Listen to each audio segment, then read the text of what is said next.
Hello friends, welcome back to our channel తాజా jobs info.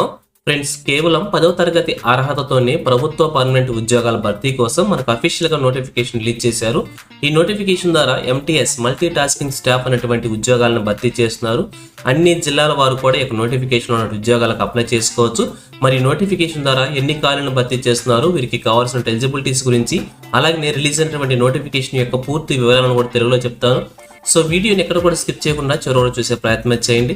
ముందుగా వీడియోకి ఒక చిన్న లైక్ చేసి సపోర్ట్ చేయండి ఫ్రెండ్స్. మీరు చేసే ఒక చిన్న లైక్ ద్వారా ఇటువంటి మరిన్ని జాబ్ అప్డేట్స్ ముందు తీసుకోవడానికి చాలా ఎంకరేజ్మెంట్గా ఉంటుంది. ఇంకా ఇప్పటివరకు మీరు ఎవరైనా మన ఛానల్ సబ్స్క్రైబ్ చేసుకోకుండా చూస్తున్నట్లయితే ఇటువంటి లేటెస్ట్ జాబ్ అప్డేట్స్ కోసం వెంటనే మన ఛానల్ కూడా సబ్స్క్రైబ్ చేసుకోండి. పక్కనే ఉన్న బెల్ సింబల్లో ఆల్ మెయిన్ ట్యాప్ చేసి యాక్టివేట్ చేసుకోండి. ఛానల్ వీడియోస్ అన్ని కూడా మీకు ఫ్రీగా నోటిఫికేషన్ రూపంలో వస్తూ ఉంటాయి. సో లేట్ చేయకుండా డైరెక్ట్ టాపిక్ లోకి వెళ్ళిపోదాం. ఫ్రెండ్స్, క్లియర్ గా చూడండి, రిలీజ్ అయినటువంటి అఫీషియల్ నోటిఫికేషన్ చూస్తూ ఉన్నాం. ఈ నోటిఫికేషన్ ద్వారా భర్తీ చేసిన ఉద్యోగాలన్నీ కూడా ప్రభుత్వ పర్మనెంట్ ఉద్యోగాలు అనమాట. అది కూడా కేవలం 10వ తరగతి అర్హతతోనే భర్తీ చేస్తున్నారు. ఇక భర్తీ చేస్తున్న ఉద్యోగాలు వచ్చేసి ఎంటీఎస్ మల్టీ టాస్కింగ్ స్టాఫ్ అనేటువంటి ఉద్యోగాలను భర్తీ చేస్తున్నారు. 12 ఖాళీలను భర్తీ చేస్తున్నారు.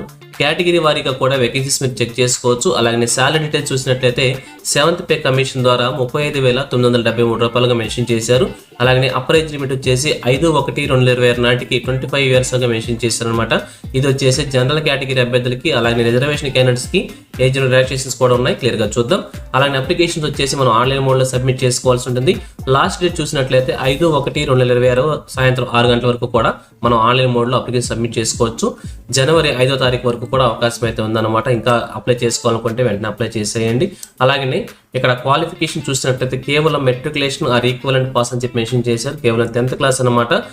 అలాగే డిజర్వేర్ క్వాలిఫికేషన్ వచ్చేసి ఇంటర్మీడియట్ కూడా అర్హత మెన్షన్ చేశారు. ఇంటర్మీడియట్ అర్హత ఉన్న అభ్యర్థి కూడా అప్లై చేసుకోవచ్చు. ఎక్స్పీరియన్స్ రెలవెంట్ ఫీల్డ్లో మెన్షన్ చేశారనమాట. అలాగే వారు చేయాల్సినటువంటి జాబ్ రోల్స్ గురించి కూడా క్లియర్గా ఇక్కడ మెన్షన్ చేశారు. ఒకసారి నోటిఫికేషన్లో చెక్ చేసుకొని మీకు ఇంట్రెస్ట్ ఉన్నట్లయితే అప్లై చేసుకోండి. ఇక అలాగే నోటిఫికేషన్ సంబంధించి ఏజ్ లిమిట్స్ కనుక మనం చూసినట్లయితే ఆల్రెడీ జనరల్ కేటగిరీ అభ్యర్థులకు వచ్చేసి 25 years నాటికి మనం చూసుకున్నాం అనమాట. అలాగే SC ST క్యాండిడేట్స్కి వచ్చేసి 5 years ఏజ్ రిలాక్సేషన్, 3 years వచ్చేసి OBC క్యాండిడేట్స్కి రిలాక్సేషన్స్గా ప్రొవైడ్ చేశారనమాట. వీటి ప్రకారంగా అభ్యర్థులు అప్లై చేసుకోవచ్చు. ఇంకా అలాగనే సెలక్షన్ ప్రొసీజర్ కనుక మనం చూసినట్లయితే ఒకే ఒక రిటర్న్ ఎగ్జామినేషన్ కండక్ట్ చేస్తారనమాట. ఫ్రెండ్స్, ఈ నోటిఫికేషన్ యొక్క కంప్లీట్ ఇన్ఫర్మేషన్ తో ఫుల్ లెంత్ వీడియో చేసి మన ఛానల్లో ఉంచాను. ఆ ఫుల్ వీడియో చూసి కంప్లీట్ ఇన్ఫర్మేషన్ తెలుసుకున్నాక మాత్రమే అప్లికేషన్కి అప్లై చేయండి. లేదంటే ఈ షార్ట్ వీడియో కింది భాగంలో కూడా ఫుల్ లెంత్ వీడియో యొక్క లింక్ని అటాచ్ చేస్తాను. అక్కడ నుంచి కూడా మీరు ఫుల్ లెంత్ వీడియో చూసుకోవచ్చు. ఆ వీడియో కింద ఉన్నటువంటి డిస్క్రిప్షన్లో నోటిఫికేషన్ యొక్క PDF-ని, అప్లికేషన్ ఫామ్ యొక్క లింక్ని, అఫీషియల్ వెబ్సైట్ యొక్క లింక్ను కూడా ప్రొవైడ్ చేశాను. వాటి ద్వారా కూడా మీరు ఈజీగా అప్లికేషన్ అప్లై చేసుకోవచ్చు. All the best for your bright future. Thank you friends for watching. మరొక లేటెస్ట్ వీడియో అయితే మీ ముందుకు వస్తాను. Have a nice day.